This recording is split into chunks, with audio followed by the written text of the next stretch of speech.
ನಮಸ್ತೆ ಪ್ರಿಯ ವೀಕ್ಷಕರೇ, ನಾನು ಡಾಕ್ಟರ್ PK ಪ್ರವೀಣ್ ಬಾಬು, ಆಯುರ್ವೇದ ಮತ್ತು ನಾಭಿ ಚಿಕಿತ್ಸಾ ತಜ್ಞರು, ಉತ್ತಮ ಬಡಾವಣೆ, ಚಿತ್ರದುರ್ಗ ರೋಡ್, ದಾವಣಗೆರೆ. ಇವತ್ತಿನ ವಿಷಯ ತಳ್ಳಗಿರ್ತಾರೆ ವೀಕ್ಷಕರೇ. ತಿನ್ನೋದು ಮಾತ್ರ ಗಡದ್ದಾಗೆ ತಿಂತಾರೆ, ಏನು ತಿಂದರೂ ಮೈಗಂಟಲ್ಲ. ಗಾಳಿ ಬಂದರೆ ಹಾರ್ಕೊಂಡು ಹೋಗಿರ್ತಾರೆ. ಯಾರಾದರೂ ಜೋರಾಗಿ ಅಕ್ಕಪಕ್ಕ ನೆತ್ಕೊಂಡ್ರೆ ಕೆಮ್ಮಿದ್ರೆ ಹಾರ್ಕೊಂಡು ಹೋಗ್ಬಿಡ್ತಾರೆ ಅವರು. ಅಷ್ಟು ತಳ್ಳಗಿರ್ತಾರೆ. ತಿನ್ನೋದು ಮಾತ್ರ ಯಾವುದಕ್ಕೂ ಕೊರತೆ ಮಾಡ್ಕೊಳ್ಳಲ್ಲ. ತಿಂದಿದ್ದೆಲ್ಲೋತು, ಅದಕ್ಕೆ ಕಳ್ಳ ಮೈಯು ಅಂತಾರೆ ವೀಕ್ಷಕರೇ. ತಿಂದಿದ್ದೇನೇನು ಮೈಯಾಗಿರಲ್ಲ, ತಿಂತಾರೆ ಹಾಗೆ ಹೊರಗೆ ಹಾಕ್ತಾರೆ ಹೊರಗಡೆ ಬೆಳಗ್ಗೆ ಎದ್ದು. ಸೊ ಹಿಂಗೆ ತಿನ್ನೋದ್ರಿಂದ ಏನೂ ಉಪಯೋಗ ಇಲ್ಲ. ತಳ್ಳಿಗಿರೋರು ದಪ್ಪ ಆಗಬೇಕು ಅಂತಂದರೆ ಏನು ಮಾಡಬೇಕು, ಯಾವ ರೀತಿ ಆಹಾರ ಕ್ರಮಗಳನ್ನು ತಗೋಬೇಕು ಅನ್ನೋ ವಿಚಾರವಾಗಿ ನಾನು ಎಕ್ಸ್ಪ್ಲೇನ್ ಮಾಡೋಕ್ಕೆ ಹೊರಟಿದ್ದೇನೆ. ಫಸ್ಟು ತಳ್ಳಿಗೆ ಯಾಕಾದ ಅಂತ ತಿಳ್ಕೊಳ್ಳೋಣ. ಅವನು ತಳ್ಳಿಗಿರೋನು ದಪ್ಪ ಯಾಕೆ ಆಗ್ತಿಲ್ಲ ಅಂತ ನಾವು ತಿಳ್ಕೊಳ್ಳೋಣ. ನಮ್ಮಷ್ಟೇ ಅವನು ತಿಂತದಾನೆ, ನಾವು ಮಾತ್ರ ಸ್ವಲ್ಪ ತಿಂದರೂ ದಪ್ಪ ಆಗ್ಬಿಡ್ತೀವಿ, ಅವನು ಇಷ್ಟು ತಿಂದ್ರೂ ದಪ್ಪ ಆಗಲ್ಲ. ಯಾಕೆ ಅನ್ನೋದನ್ನು first we have to find out the reason, causative factor, ಹೇತು ಅಂತ ಹೇಳ್ತಾರೆ.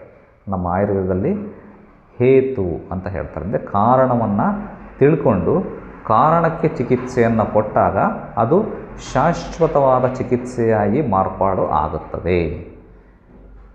ನೋಡಿ, ಈಗ ತಳ್ಳಿಗೆ ಮನುಷ್ಯ ಯಾಕದನಪ್ಪ ಅಂತಂದರೆ, ಮನುಷ್ಯ ಮಾಡಲ್ಪಟ್ಟಿರೋದು ಸಪ್ತಧಾತುಗಳಿಂದ. ಸಪ್ತಧಾತುಗಳು ಯಾವ್ಯಾವು? ರಸ, ರಕ್ತ, ಮಾಂಸ, ಮೇಧ, ಅಸ್ಥಿ, ಮಜ್ಜೆ, ಶುಕ್ರ. ಆ ತಳ್ಳಿಗಿರೋ ಮನುಷ್ಯನಲ್ಲಿ ಈ ಮಾಂಸಧಾತು ಮತ್ತು ಮೇಧಧಾತುವಿನ ಕೊರತೆ ಇರ್ತದೆ, ಕ್ಷೀಣಿಸಿರುತ್ತದೆ, ಕಡಿಮೆ ಆಗಿರ್ತದೆ. ಮೇಧೋಧಾತು ಮತ್ತು ಮಾಂಸಧಾತುವನ್ನು ವೃದ್ಧಿ ಮಾಡಲಿಕ್ಕೆ ಬೇಕಾಗಿರುವಂತಹ ಆಹಾರವನ್ನು ತಗೊಂಡಾಗ ಮಾತ್ರ ಅವನು ದಪ್ಪ ಆಗ್ತಾನೋ ವಿನಃ ನೀವು ಏನೇನೋ ತಿಂದರೆ ಆಗಲ್ಲ. ನಮ್ಮ ಆಯುರ್ವೇದ ಶಾಸ್ತ್ರ ನಿಂತಿರೋ ಅಂಥದ್ದು ಸಸ್ಯಾಹಾರದ ಮೇಲೆ. ಅದಕ್ಕೆ ನಾನು ಹೆಚ್ಚಾಗಿ ಹೊತ್ತನ್ನು ಕೊಟ್ಟು ನಾನು ಆಹಾರ ಕ್ರಮಗಳನ್ನು ಹೇಳಲಿಕ್ಕೆ ಪ್ರಯತ್ನ ಪಡ್ತೇನೆ. ಇಂಥ ತಳ್ಳಿಗಿರೋರು ದಪ್ಪ ಆಗಬೇಕು ಅಂತಂದರೆ ಮಾಷವನ್ನು ಬಳಕೆ ಮಾಡಬೇಕು. ಮಾಷ ಸಂಸ್ಕೃತ ವರ್ಡು. ಮಾಷ ಅಂದರೆ ಏನು? ಮಾಷ ಅನ್ನೋ ವರ್ಡು ಯಾಕೆ ಬಂತು? ಮಾಂಸ ಅನ್ನೋ ವರ್ಡುವಿನ ಯುಜ್ ಧಾತುವಿನಿಂದ ಮಾಷ ಅನ್ನೋ ವರ್ಡು ಉತ್ಪತ್ತಿ ಆಯಿತು. ಯಾರಿಗೆ ಮಾಂಸಲಯವಾಗಿ ಬೆಳಿಬೇಕು, ಮಾಂಸ ದೇಹದಲ್ಲಿ ಉತ್ಪತ್ತಿ ಜಾಸ್ತಿ ಆಗಬೇಕು, ಅಂಥವರು ಮಾಷವನ್ನು ಬಳಕೆ ಮಾಡಬೇಕು. ಮಾಷ ಅಂದರೆ ಕನ್ನಡದಲ್ಲಿ ಉದ್ದು. ಈ ಉದ್ದನ್ನು ಯಾರು ಯಥೇಚ್ಛವಾಗಿ ಬಳಕೆ ಮಾಡ್ತಾರೆ ಅವರಿಗೆ ಮಾಂಸಧಾತು ವೃದ್ಧಿಸುತ್ತದೆ. ವೃದ್ಧಿಸಿದಾಗ ದೇಹ ಮಾಂಸಯುಕ್ತವಾಗ್ತದೆ, ದಷ್ಟಪುಷ್ಟವಾಗಿ ದಪ್ಪವಾಗಿ ಕಾಣ್ತಾನೆ. ದಪ್ಪ ಅಂದ ಮಾತ್ರಕ್ಕೆ ಆ ಥರದ್ದು ಈ ಥರದ್ದು ಮಾತ್ರ ತಗೊಂಡು ಊದ್ಕೊಳ್ಳೋದಲ್ಲ. ಫಿಟ್ನೆಸ್ ಆಗಿ ದಪ್ಪ ಆಗೋದು ಬೇರೆ, ಬಾತ್ಕೊಳ್ಳೋದು ಬೇರೆ. ಬಾತ್ಕೊಳ್ಳೋದು ಅಂದರೆ ಇಷ್ಟೆಲ್ಲ ಸೂಜನ ಅಂತ ಹೇಳ್ತಾರೆ, ಸ್ವೆಲ್ಲಿಂಗ್ ಅಂತ ಹೇಳ್ತಾರೆ. ದಪ್ಪ ಆಗೋದು, ಆ ದಪ್ಪ ಆಗೋದು ಹೆಲ್ತಿಯಾಗಿ ದಪ್ಪ ಆಗೋದಲ್ಲ. ಹೆಲ್ತಿಯಾಗಿ ದಪ್ಪ ಆಗೋದು ಅಂತಂದರೆ ಮಾಂಸಧಾತುವನ್ನು ವೃದ್ಧಿಪಡಿಸ್ಕೊಳ್ಳೋಂಥದ್ದು. ದೇಹದೊಳಗಡೆ ನೀರು ತುಂಬ್ಕೊಂಡ್ರೂ ದಪ್ಪ ಆಗ್ತಾರೆ, ಗಾಳಿ ತುಂಬ್ಕೊಂಡ್ರೂ ದಪ್ಪ ಆಗ್ತಾರೆ. ಯಾವುದಾರ ಇನ್ಫೆಕ್ಷನ್ಸ್ ಆದ್ರೂ ಕೂಡ ಬಾತ್ಕೊಂತಾರೆ, ಊದ್ಕೊಂತಾರೆ. ಅದು ದಪ್ಪ ಅಲ್ಲ. ಆ ಥರ ದಪ್ಪ ಆಗಬಾರದು. ಅದು ಅನಾರೋಗ್ಯದ ಲಕ್ಷಣ. ಮಾಂಸಲವಾಗಿರಬೇಕು. ಮಾಂಸಖಂಡಗಳು ಬೆಳವಣಿಗೆಯಾಗಿ ದಪ್ಪ ಆಗಬೇಕು. ಹಂಗೆ ಆಗಬೇಕು ಅಂತಂದರೆ ಮಾಷವನ್ನು ಬಳಕೆ ಮಾಡಬೇಕು. ಮಾಷ ಅಂತಂದರೆ ಏನು? ಉದ್ದು.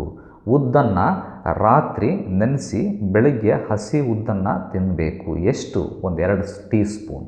ಇಲ್ಲ ಅಂದರೆ ಉದ್ದನ್ನು ಹುರಿದು ಆ ಹಿಟ್ಟು ಮಾಡಿ, ಆ ಹಿಟ್ಟಿನಿಂದ ಬೆಲ್ಲವನ್ನು ಮಿಕ್ಸ್ ಮಾಡಿ ಹಿಟ್ಟಿಗೆ ತುಪ್ಪವನ್ನು ಬೆರೆಸಿ ಉದ್ದಿನ ಉಂಡೆಗಳನ್ನು ಬಳಕೆ ಮಾಡಬಹುದು. ಎಷ್ಟು ದಿವಸ? ಸತತವಾಗಿ 3 ತಿಂಗಳು ಬಳಕೆ ಮಾಡಬೇಕು.